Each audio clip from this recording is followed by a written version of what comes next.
India and Pakistan have hated each other for 70 years. Here's why. The British ran India for more than 2 centuries, and it would be a bit of an understatement to say that Indians weren't happy about it.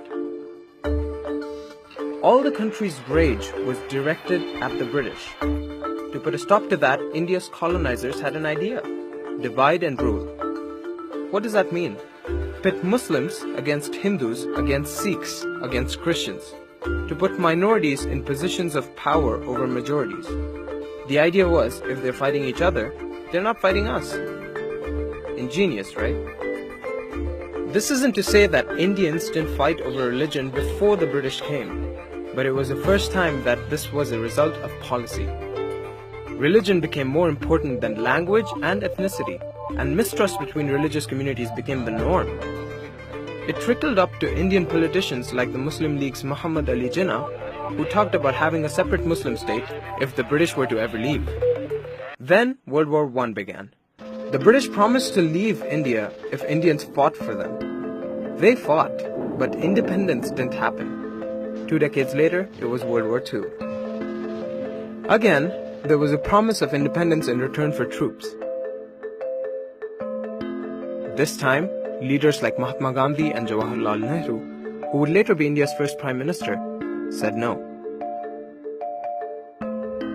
Jinnah, the Muslim League leader, wanted British support for a new Muslim country, so he convinced Indian Muslims to fight.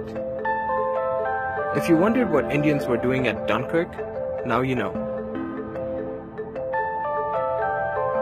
By the time World War II ended, it was clear that the British were going to leave.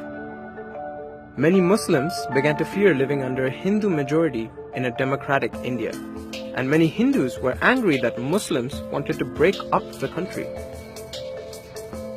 This descended into brutal acts like killings, forced conversions, arson, abductions, rape, and ethnic cleansing. It all came to a head in Kolkata in August 1946. 4,000 Hindus were killed in the Great Calcutta Killings.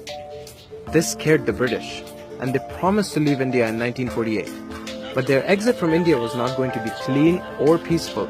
The religious divisions they had stoked had turned into an inferno. Jinnah seized this opportunity and demanded a separate Muslim state. Nehru, also scared by the violence, reluctantly agreed. Gandhi opposed it, but it was too late. Jinnah supporters were in no mood to debate. Thinking they'd fix things, the British announced they would leave in August 1947, a year earlier than planned. This is the man who was brought in to divide the Indian Empire. Cyril Radcliffe, a British lawyer who had never been anywhere east of Paris. He was given one job: draw borders that would break up India, taking into account religion and other things like railways and irrigation canals. Radcliffe was given only 36 days to do the job. He finished 3 days ahead of schedule, but the lines that created West Pakistan, India, and East Pakistan were kept a secret until after independence. Radcliffe didn't quite finish his job though.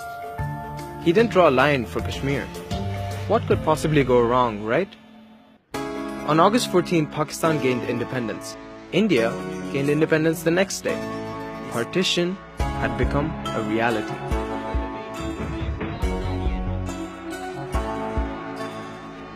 If you think the story has a happy ending, you haven't been paying attention. Here's the catastrophe that Radcliffe's lines created on the ground. 7 million people moved from India to Pakistan. 7 million more went from Pakistan to India. 1 million were killed in the process, murdered, starved, and poisoned. Mobs lynched trains full of men, women, and children, and families have been split apart to this day. The militaries of the 2 countries were practically useless while this was going on. Soldiers were busy figuring out their own lives.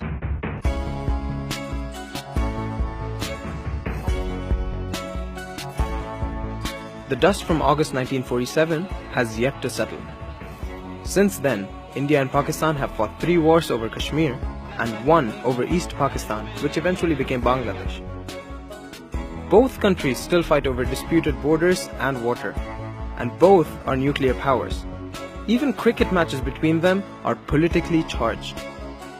And over 70 years, the divide between people who look the same, speak the same, dress the same, eat the same food, and make the same music has become even deeper.